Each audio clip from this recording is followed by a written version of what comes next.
দর্শক বন্ধুরা, আপনারা যেটা দেখতে পাচ্ছেন এখানে কিন্তু এইভাবে মানুষ অপেক্ষা করছে কখন উচ্ছেদ অভিযানটা হয়, এবং মানুষ কিন্তু এভাবে তাদের ঘরে চালগুলো খুঁড়ে রেখেছে এবং তাদের একমাত্র আশ্রয় এই বাড়ি, যে বাড়িতে উচ্ছেদ অভিযান বন বিভাগ উচ্ছেদ অভিযান পরিচালনা করবে বলে বলছে। কিন্তু ওনাদের যেটা বিষয়, ওনারা 40-50 বছর যাবত এখানে আছেন। এই যে দেখেন, এই হচ্ছে অবস্থা। শুধু দর্শকবৃন্দ, আমরা আজকে এসেছি ভবানীপুর নয়াপাড়া। আমরা এখানে এটা শুনে আসলাম, এখানে হচ্ছে উচ্ছেদ অভিযানের একটা নোটিশ ওনারা পেয়েছেন, এবং ওনারা যেটা বলতেছেন, ওনারা 40 থেকে 50 বছর যাবত এই গাজীপুরের এই ভাওয়ালগড় এই জায়গাটাতে ওনারা আছেন।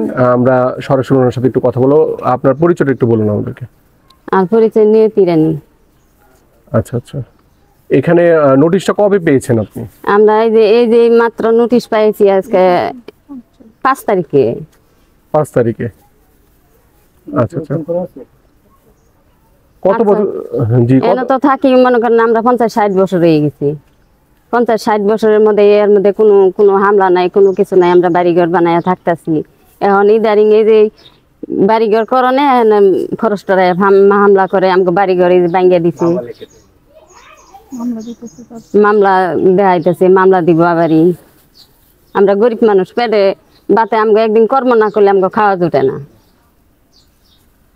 আচ্ছা, শুধু দর্শক আপনারা যেটা শুনতে পাচ্ছেন, অন্ন, বস্ত্র, বাসস্থান, শিক্ষা, চিকিৎসা আমাদের মৌলিক অধিকার। সেই মৌলিক অধিকার যে বাসস্থান ওনারা থাকেন, সেই বাসস্থানেই উচ্ছেদ অভিযান পরিচালনা হবে বলে এখানে ধারণা করা হচ্ছে, এবং এখানে নাম্বার দিয়ে দেওয়া হয়েছে লাল রঙের।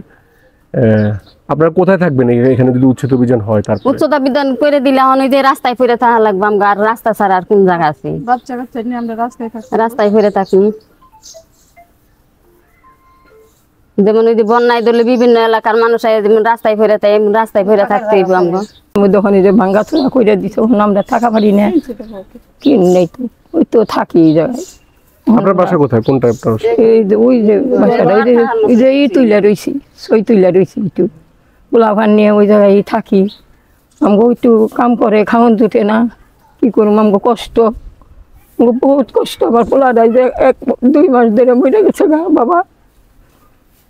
ওই ছেলেটা ছিল ওই জায়গায়, আইছিল নিয়ে আইছিলাম, তখন তো মরে গেছে গা। ছেলের চিন্তাই করুম না, ইনার চিন্তাই করুম বাবা, না পেটের চিন্তাই করুম। আপনারা এটা খুলছেন কেন? ঘর খুলছেন কেন? সবাই খুঁজছে, পরে আমরা থাকবো কোনে। আমি কইছিলাম ওকে যে 2টা চাল খাই আমরা থাকা হামুনি পোলাহান নিয়ে।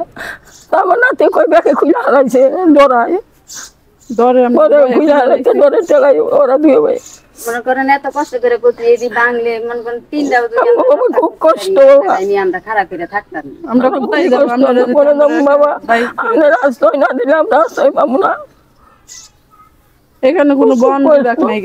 তারপরে দেখে নিটু যাই আমাকে একটু দেখে নি মনে থাকি কি বৃষ্টির মধ্যে বিজি কেটা কাপড় হুকাই আবার থাকি।